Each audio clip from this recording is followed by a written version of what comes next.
Greetings and welcome to the 48th episode of Retro Rant. It is time for some Amstrad action, reviewing Zap T-Balls, the advanced edition released by Elmsoft in 1992 exclusively for CPC computers with 128K. Zap T-Balls is a clone of the popular arcade game Bang.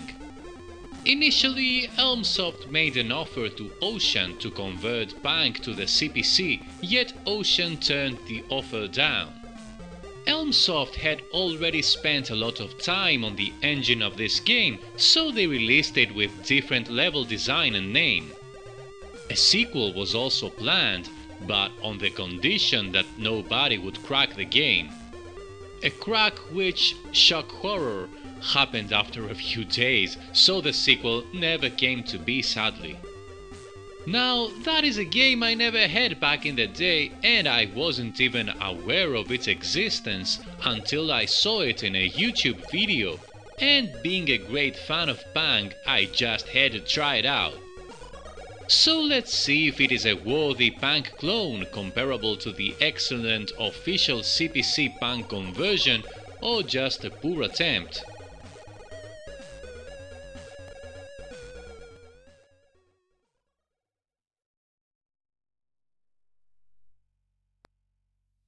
At first glance, the graphics of Zap T-Balls are nothing but impressive.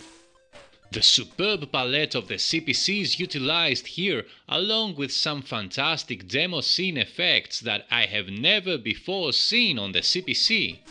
Everything moves smoothly as well. Yet the whole picture is not rosy. The different objects on the screen are not defined very clearly on a lot of the levels, and I had difficulty distinguishing them from the backgrounds depending on the colors used in these backgrounds. The same thing occurs with the presentation in the title screens of the various worlds, with a bucket load of nice demo scene effects that are overused and end up being tiresome and ball and eye zapping. Elmsoft wanted to pull out all the stops in the graphics department, but I am afraid the end result is quite messy. On the positive side, the backgrounds change with each stage, so there is a certain degree of variety. The sound department is simply amazing. We have some awesome tunes which range from the kick-ass demo scene dance music of the title screen to the happy upbeat tune that accompanies the game.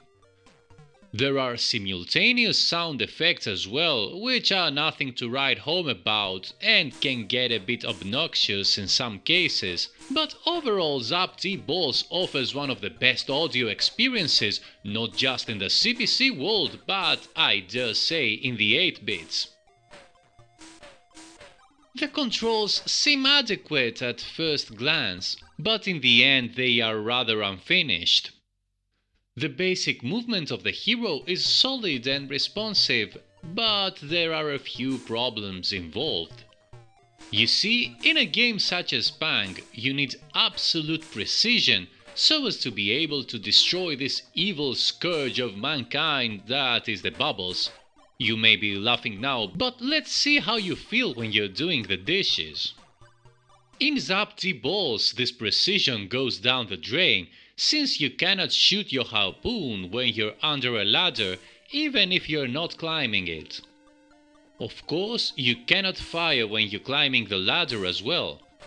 What makes matters even worse is that climbing a ladder and leaving it requires pixel-perfect precision.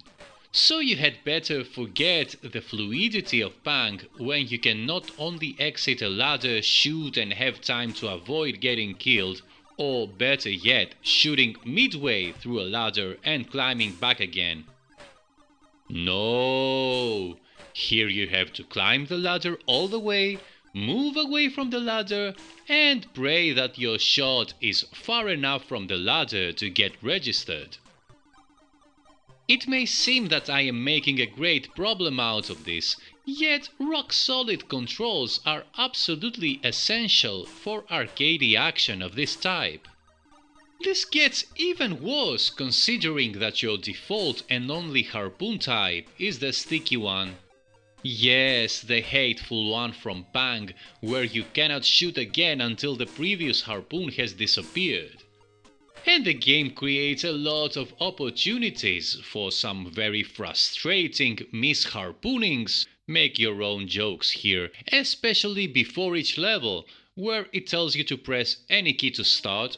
Of course you press fire, and this gets registered as a harpoon shot from the very beginning. A harpoon shot which takes an eternity to disappear, of course. The bubble physics are a bit suspect as well. They tend to move rather sideways, if I can describe it correctly, and this takes a bit of getting used to without being a negative thing necessarily. Sometimes when the bubble splits in two, the bubble that goes the way that your harpoon is disappears as well. Now you may think that this makes the game easier, but for me this creates the impression of an unfinished game.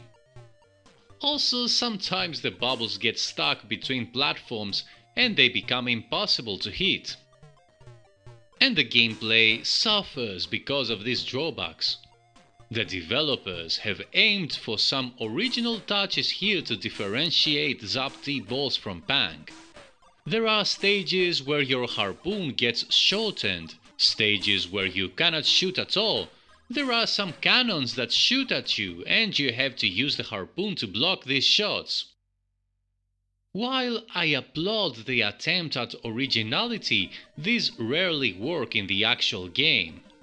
Add to this the often overcomplicated level design, the messy graphics, the weird physics and the fiddly controls, and the end result is a bad game, I'm afraid, although one that shows lots of potential. At least you can choose the world to play, and there is also a very handy password system. There are lots of screens to clear, and when you start getting too frustrated in one level, you can start a different world and try to make some progress in this one. Overall, Zap-T Balls is a disappointing game for me. I might be sounding a bit harsh because of the apparent talent shown by the developers.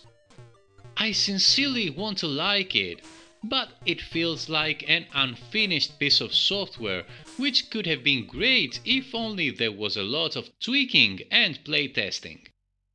The end result is a game that shows off the technical prowess of the developers, but not much more beyond that.